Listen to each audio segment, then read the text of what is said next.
programs offer many languages. Please visit suprememastertv.com/schedule. Nos programmes offrent plusieurs langues. Veuillez visiter suprememastertv.com/schedule. Nuestros programas ofrecen varios idiomas. Visite suprememastertv.com/schedule. 番組は多言語放送です。放送予定は suprememastertv.com/schedule。Lord Mahavira Swami accepting the rigorous ascetic vow and resolved, in my ascetic life, I will remain equanimous in all conditions and circumstances, meaning he will be always at peace and tranquil.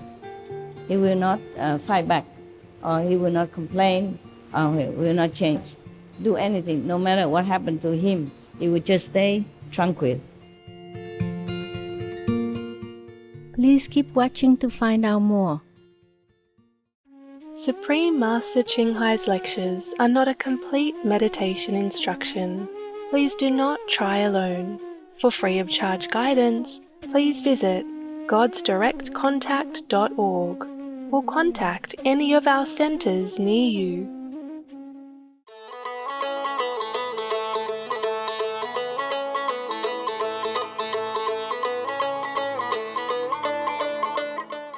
Today's episode will be presented in Chinese and English, with subtitles in Arabic, Aulacese, also known as Vietnamese, Bulgarian, Chinese, Czech, English, French, German, Hindi, Hungarian, Indonesian, Japanese, Korean, Malay, Mongolian, Persian, Polish, Portuguese, Punjabi, Russian, Spanish, Telugu and Thai.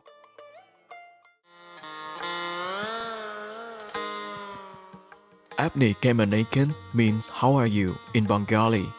Kindest greetings, elegant viewers. My name is Dabani. The heart-charming Bangladeshi people feel blessed with your presence and adore your inner beauty. At the northeast corner of the Indian subcontinent is South Asia's greenest jewel, Bangladesh, situated between India and Myanmar. It is a country interlaced with rivers and comprises the deltas of the great Ganges and Brahmaputra rivers, producing fabulously fertile agricultural land and lush landscapes.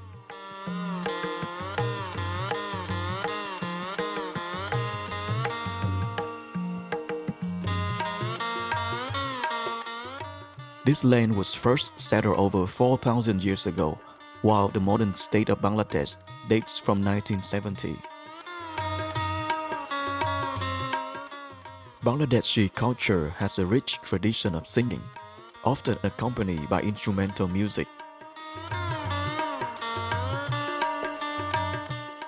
Dance is also popular with music played on many unique instruments, including the single-string daktara, one of the oldest monochord instruments known. There is also a history of rich folk literature, dating back to the 8th century AD.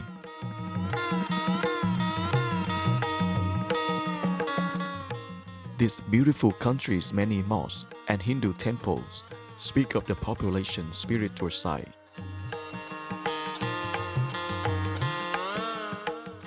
The Bangladeshi are courteous and friendly people and have a famously welcoming attitude, so loved by visitors.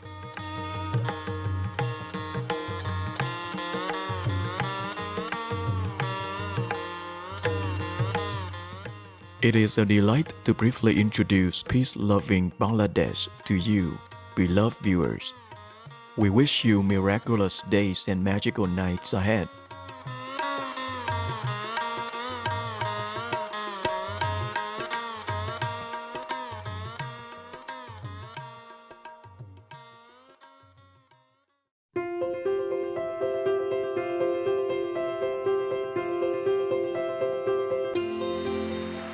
For over 3 decades, Supreme Master Ching Hai has illuminated our world with her divine teachings. A fully enlightened master, she imparts the Kuan Yin method of meditation to those desiring to immediately discover the God nature within. and to achieve in one lifetime eternal liberation from the cycle of transmigration. The Kuan Yin method has been practiced by all enlightened masters, such as the worshipped World Order One Shakyamuni Buddha, the worshipped Son of God Jesus Christ, the venerated master and philosopher Confucius, the venerated Lord Krishna, the venerated master and philosopher Lao Tzu, the venerated Lord Mahavira, the beloved Prophet Muhammad, peace be upon him, the first Sikh Guru Sri Guru Nanak Dev Ji, and many more. Supreme Master Ching Hai emphasizes that if we always remember God, render selfless service to others, and follow the laws of the universe, we will reach our highest potential as humans and truly understand our purpose on earth. She is an extraordinary living example of compassion, regularly sending material and financial assistance, as well as love to refugees, the homeless, natural disaster victims, and others needing relief. Supreme Master Ching Hai is deeply grateful to the beloved God for all the financial help, comfort, and support to the afflicted and needy and/or any good cause over the years. As a humble vessel for His compassion and love toward His precious children. Supreme Master Ching Hai respectfully thank all special individuals, organizations, leaders, and governments for all your genuine, loving, ongoing support. May heaven bless you forevermore. We, the Supreme Master Ching Hai International Association members, are also sincerely grateful for your expressive kindness, wishing you the best. Supreme Master Ching Hai receives love and recognition from various organizations, media, governments, and individuals, as well as many awards from them, such as the 2006 Gucci Peace Prize, considered the Nobel Peace Prize of the East, the World Spiritual Leadership Award in 1994, the Mahavira Award in 2008, February 22nd and October 25th, both proclaimed as the Supreme Master Ching Hai Day, an honorary citizen of the United States, etc., and has been honored throughout the years with numerous other awards and accolades for her outstanding philanthropic and humanitarian deeds.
etc. We apologize for not being able to show many other awards and honors for lack of space and time. Supreme Master Ching Hai respectfully thank all special individuals, organizations, leaders, and governments for all your genuine, loving, ongoing support. May heaven bless you forevermore. We, the Supreme Master Ching Hai International Association members, are also sincerely grateful for your expressive kindness, wishing you the best. A true voice for our beautiful animal friends, Supreme Master Ching Hai promotes the peaceful and loving plant-based diet and envisions, with humanity's awakening to the sacredness of all life, a tranquil and glorious all-vegan world where animals and people live in blissful harmony. Her initiatives to spread the vegan trend are diverse and have included alternative living flyer distribution, the International Vegan Restaurants Loving Hut, vegan food product companies, vegan fur products, Supreme Master Television, as well as regularly speaking to influential government and media leaders, and participating in televised conferences on climate change, etc.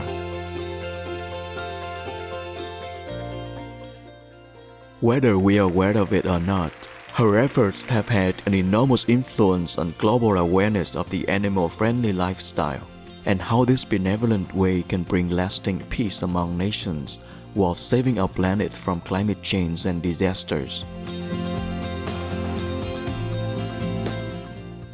Over the years, Supreme Master Ching Hai has traveled worldwide, from the Americas to Africa, from Europe to Oceania, and held hundreds of discourses with the public and her disciples on a variety of spiritual topics.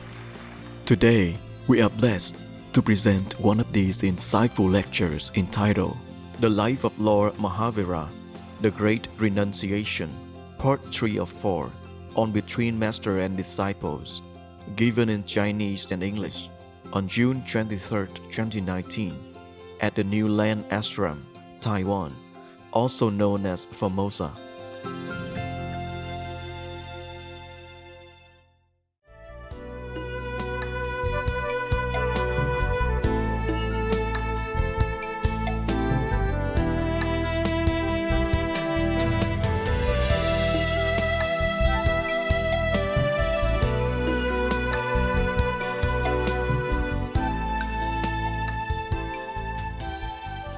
Before he renounced his royalty style of life, he went on fasting for 2 days. That was a ritual, to cleanse yourself, purify your soul, body, and mind before you became a monk. Huh? Did you try? Any of you try 2 days, 3 days fasting? Yes. Yeah, the monks okay, but you, how many days? How many days? 2 days. The second day is the worst. If you continue, you can do it for a longer time. The first day is not too bad. Your will is still strong. Your determination is unstoppable. The second day, this is the worst part. I talk from my experience, yeah? But if you pass the second day, then the third day, fourth day, fifth, sixth day is piece of cake. I used to fast sometimes for weeks, yeah? And I told you already, one time I was like a breatharian. Huh? I just quit eating just like that. No preparation, nothing. And then don't feel hungry or anything like that. I did again some other time. Don't feel hungry or desiring the food, anything. And I tested myself by going out in a very busy restaurant where my favorite foods are prepared all day. I sit there, order some drink, but I won't drink, okay? Order some food, but just to look at, to see how my body or my mind reacted. Nothing happened. If you're determined to do something, it won't happen. But if you just do it in a whim, without purpose or without goal, then you will fail very quick. Okay, why do we talk about that? Make you hungry, huh? It's almost dinner time and I even talk about food. How cruel. Sorry. Okay. Last night they gave me such an ascetic food. So many. It must be the God chakra was, tempting me because I was just reading the ascetic stuff with no food and all that, and then I just go to the kitchen, and then wow, it was such a banquet like a king, Everybody was busy serving me this and that. I gave them away to your brother and sister, and then they bring even more. It gets better all the time. The temptation, it just mounting in pressure, So I gave up. Yeah, never mind. It was very good. No wonder you all want to follow me, huh? Every day like that. Wow. Eat together is even more tasty, So after the prince fasted for 2 days, then he began his renunciation. So according to tradition, first he climbed onto this luxury coach, car, carried by attendants, decorated beautifully. He himself also decorated most lavishly, Actually, it's a true renunciation, huh? Because if you have nothing to give up, then what for you renounce? You renounce what? Just like the poor people say, I don't care about money. He doesn't have anything. And then he got down from that coach, and then he took off in front of thousands of witnesses, because everybody has to know. Since he's a prince, yes, so all the citizens know about it, know about this ritual ceremony. So they all came surrounding him and look at him. So in front of thousands of witnesses, he took off all his luxury and ornaments and even his dress. He has only one piece of cloth that's offered to him by Indra. You would wonder how Indra, a god in heaven, would be able to give a dress to a mortal at that time. A mortal like Vardaman, Prince Vardaman. Who knows? Who knows how a god can do that? No? Man, you always pretend to not knowing so that you make me feel good, huh? Well, thank you. Anyway. Well, he can manifest it himself. He can manifest like a human. Because they manifested many times. These gods, how come you don't remember? They manifest into a physical realm as a body of a human or any animals or birds or whatever. Either to test you or to praise you or to give you something. You forgot, huh? God Indra. Remember he went to Vardaman Prince school when he was 8 years old and tested him in the form of the old Brahman, tested the teacher, and teacher cannot answer. And then Vardaman answered him, And then another time, remember the gods appear in the form of the cobra, and then a giant to carry the little 8 years old boy prince. Remember that? They can do that. They can give you anything in this world if you desire, if you please them. You can have richness, you can have fame, you can have magical power, you can do anything if you bow to them, worship them. But if you want to become a Buddha, then you are their enemy. at least for a while until they test you. Make sure that you don't want to become a god and snatching their throne. Imagine a god thinking like that and having jealousy and attachment like that. How about us, the mortal? And they always criticize us, condemning us, saying, oh, you're greedy, you're desirous of things and pleasure and stuff. How about them? Huh? They are higher. Wow, so high. King of the gods even. Has anything they want.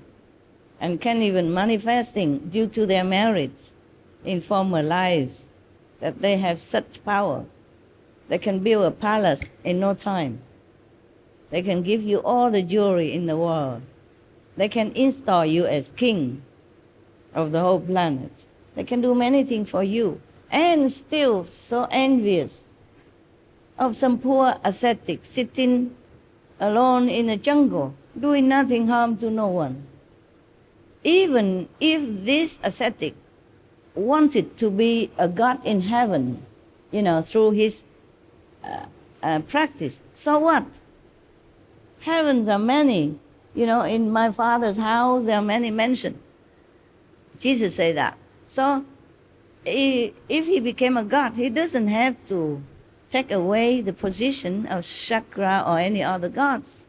He can have his own kingdom.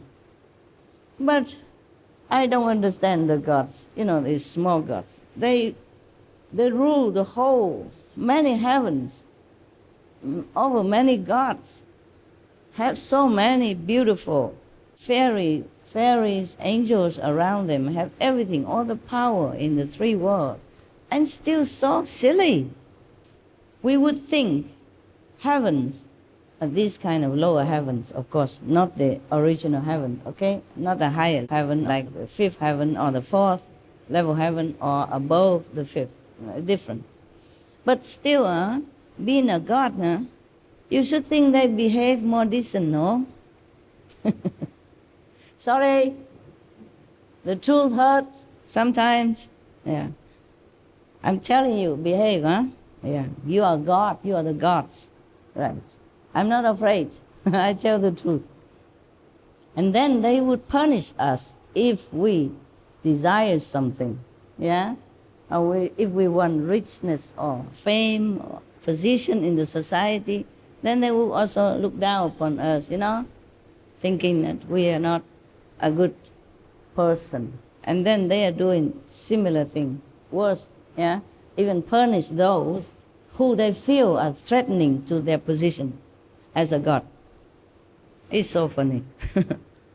Many stories I read in Buddhism is similar. Always the gods come down and make trouble.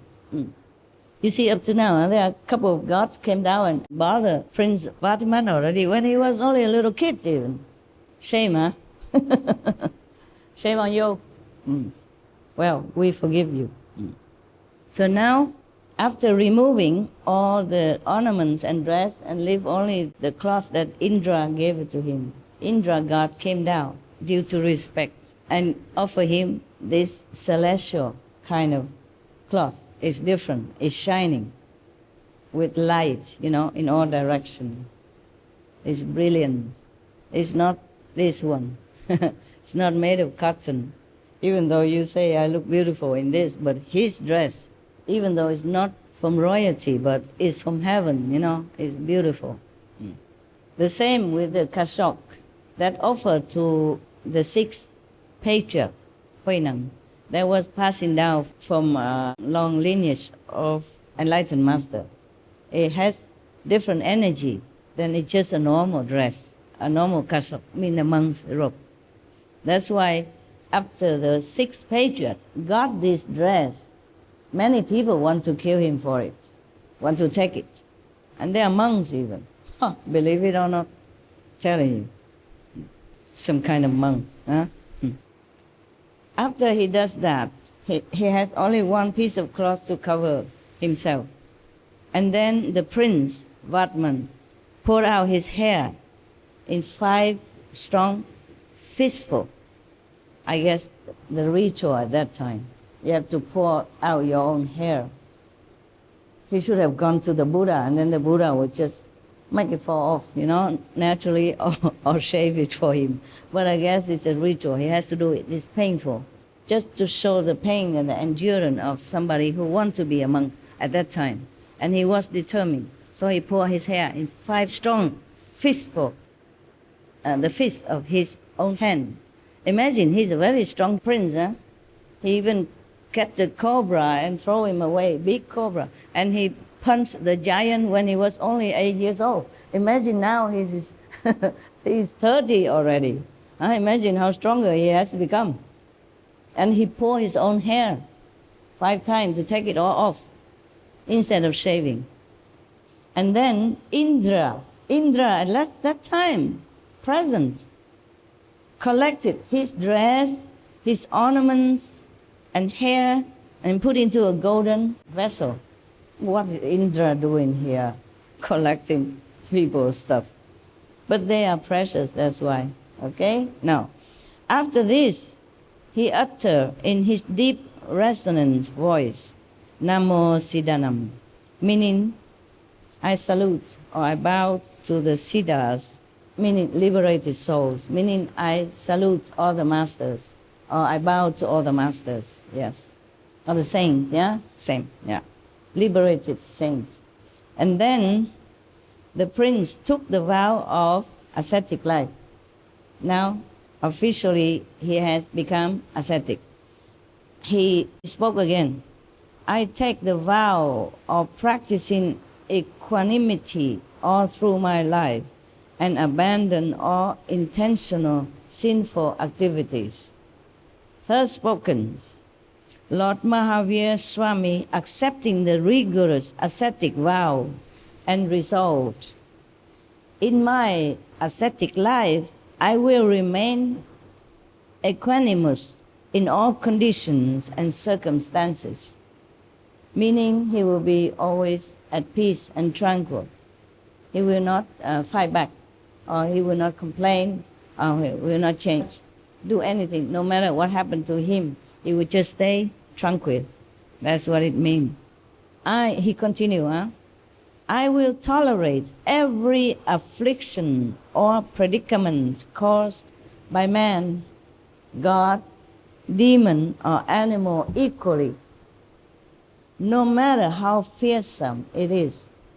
As long as I do not attain omniscience, I will continue to tread the fire-paved path of purity with unflinching and firm steps. He vowed like that. A wave of reverence started, and thousands of heads bowed with reverence, and thousands of the throats utter in unison, Victory be to Shraman Mahavira. This is the name, is the title for monk now. He's Shraman Mahavira now, okay? Yeah, or Swami, similar. Okay. After the austere vow, the Mahashraman, mean the great Swami, the great monk, they call him now, acquired Manapayavachanan, which allow him to perceive the feelings and thoughts of all beings.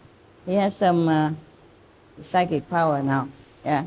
Just like in knowing the thought of others. In Buddhism, also like that. When the monks practice under the Buddha, some of them have this kind of power. Well, many other powers you can have also, if you practice well. Nowadays, more difficult because we are too preoccupied, too contaminated, too short of time, too short of temper, too short of patience, too short of resolve to do things like the old time. So it's okay, Kuan Yin method, slowly, step by step, go home. Yeah.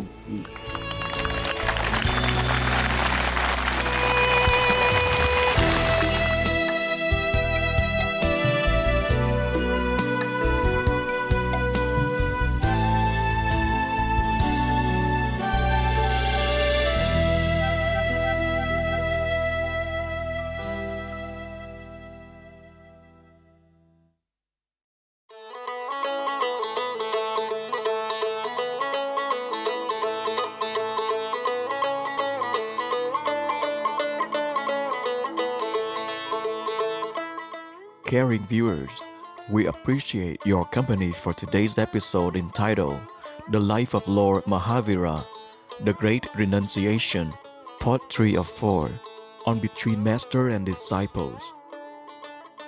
Right after noteworthy news.